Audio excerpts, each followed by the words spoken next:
Welcome to another episode of the Sean Farrell Podcast. I am Sean Farrell. God is great all the time. All the time, God is great. Jesus Christ died and he rose again. Amen.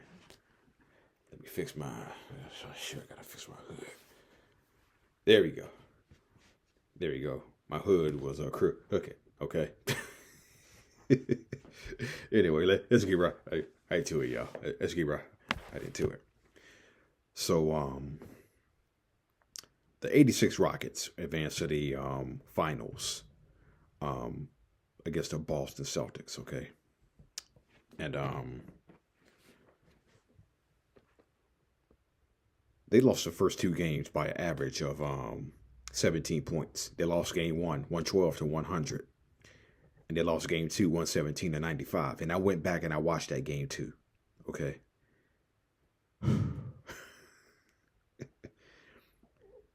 Let me tell you something. Larry Bird embarrasses. Larry Bird has a way of absolutely humiliating you, okay?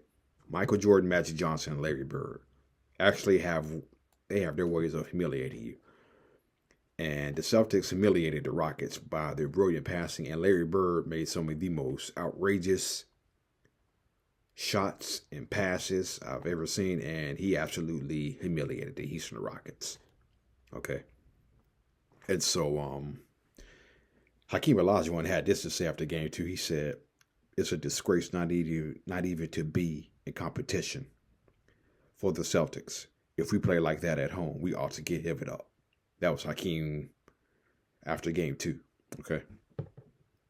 And so, Larry Bird also said, there may be some teams in the league. There may be some team in the league that can beat us 4 straight, but I have yet to see one. Okay. Kevin McHale also said, well, hold on, before I get to Kevin McHale. Now, the Rockets were a lot more competitive at home, okay? They won game 3, okay? If it wasn't for Mitchell Wiggins tip-in, okay? If it wasn't for Mitchell Wiggins tip-in and Robert Parrish actually stepping over the line at the end of the game, then they probably would have been down 3-0. Okay. Celtics won game 4. Rockets blew out the Celtics in game 5. But Celtics came back and blew them out in game 6 to win the championship. So it made me think back. Which team was better? Which team was better against the Celtics, the 86 Rockets or the 81 Rockets, okay? Because I remember James Worthy saying about the 86 Rockets. James Worthy said, the Lakers, we watched the Rockets in the finals against the Celtics. And it's like the Rockets lost their composure against the Celtics. It was like beating the Lakers was a big deal, okay? So the Lakers noticed that the Rockets lost their composure in that series, and Kevin McHale said he was disappointed somewhat when the Lakers lost. I really wanted a piece of the Lakers in '86. Once Houston got there, I never thought for a second that Houston could beat us. I looked at that team and I just said, "There's no way." Oh yeah, so the Celtics were very confident. It's like after the Rockets beat the Celtics, it was like the Celtics championship was already won. We just got to go out there and do it on the court. Okay, so it made me think back. Which team was better against the Celtics, the 81 Rockets or the 86 Rockets? Okay. And so I look back at that 81 series, okay? The Rockets actually led by 14 in game 1, okay, of that 81 series. Boston came back and ended up winning 98-95. So that was a close game. The Rockets came back and put an upset in game 2, 92-90. And they played the Celtics pretty tough. In game 1. They put the upset in game 2. They won game 4. And Game 6 was close. Okay. So they actually played the Celtics. The 81 Celtics actually played the 81 Celtics. The 81 Rockets played the Celtics very well, considering the fact that they pulled off an upset win in Boston Garden. Okay. Yeah. But you look at the 86 Rockets, the roles were reversed. Okay. Because Bill Fitch was the Boston Celtics coach in 81. Now, 5 years later, he's the Houston Rockets coach. K.C. Jones was an assistant to Bill Fitch at that time. Now he's head coach of the Boston Celtics. Okay? So it made me think back. Which team was better against the Boston Celtics? The 81 Rockets or the 86 Rockets?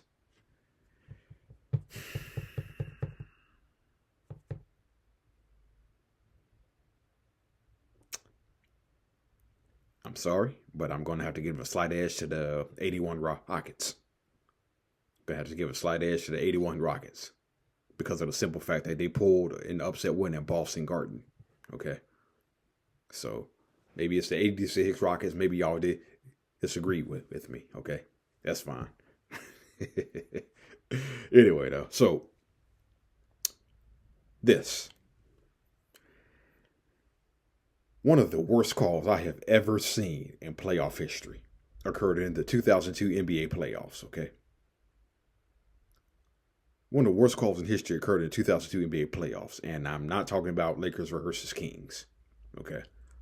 This happened in the first round, okay? Okay, so the Hornets were playing the Magic in the first round. Charlotte won the first game. Magic won the second game in overtime. Okay? So they come back to Orlando. And it's a closely fought game. And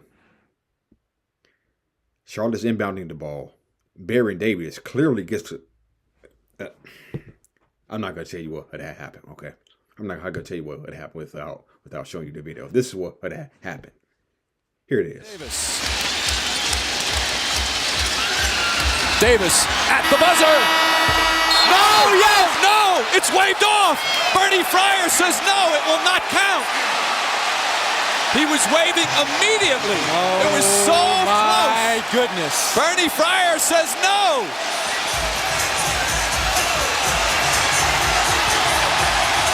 And we're going to overtime for the second straight game. What Bernie Fryer is going to say is that Baron Davis didn't shoot the ball straight, that he's going to have like a kind of a double clutch. The key is listen for the buzzer.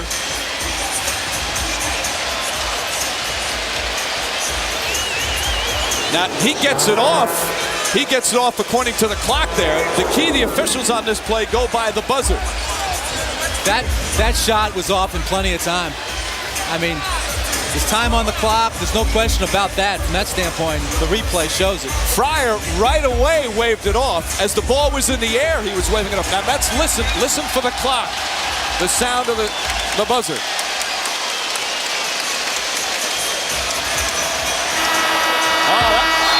That's not even close.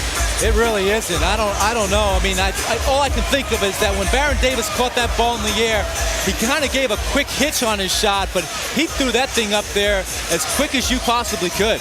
That's a tough call for an official, but that one wasn't close.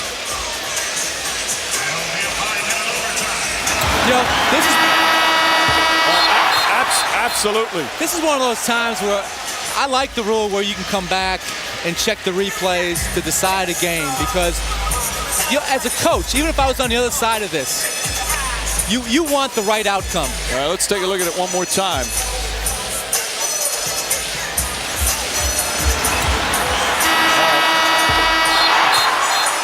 Clearly, the buzzer sounded after he released it. That should have counted. I don't think there's no question in your mind or my mind or probably any of our viewers' minds. Bernie Fryer's in his 23rd year in the NBA. Has been officiating a long time. He played in the league. One of two referees who's actually played in the NBA. Played in the mid-70s for the New Orleans Jazz and Portland Trail Blazers. He's reffed a lot of big games. He was so emphatic right away. When the ball was in the air, Mike, he was waving no. Let's watch here from this angle.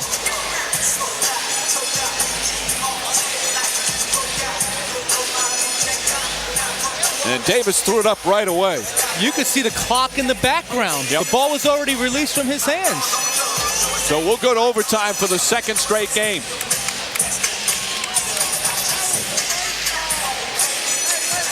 Paul Silas very upset.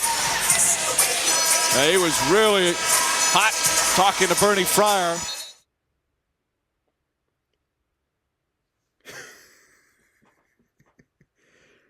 Somebody explain to me how that shot did not count.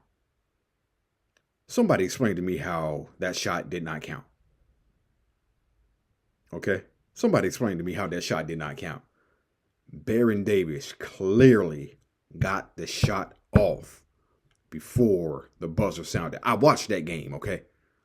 I remember that. I watched that game. Baron Davis got the shot off. And the ref waved it off. I'm like, huh? What?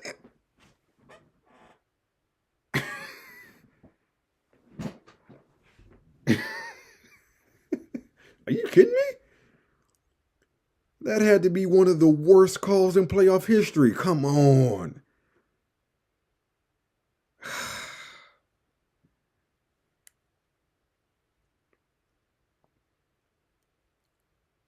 Wow. That's all I can say. I watched that game.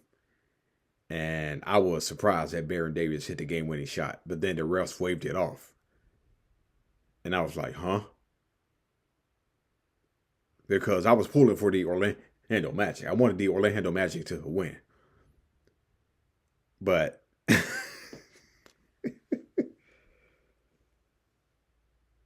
that was one of the worst calls in NBA playoff history, okay? That was awful. And it made me, and I'm just now thinking about it now, it made me think of the documentary I watched on Netflix, Operation Flagrant Foul, Tim Donaghy. That made me think of that. It made me think, was Tim Donaghy right?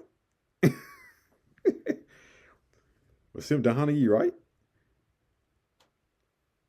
Baron Davis got the shot off in time. And the referees waved it off.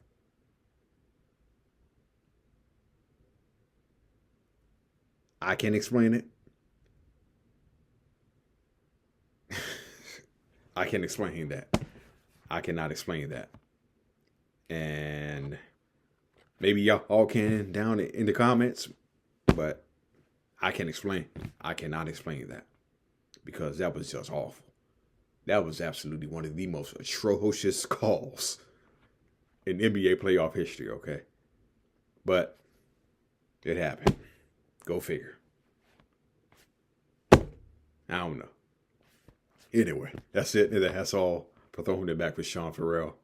I'm out of here, y'all. God bless y'all. Peace.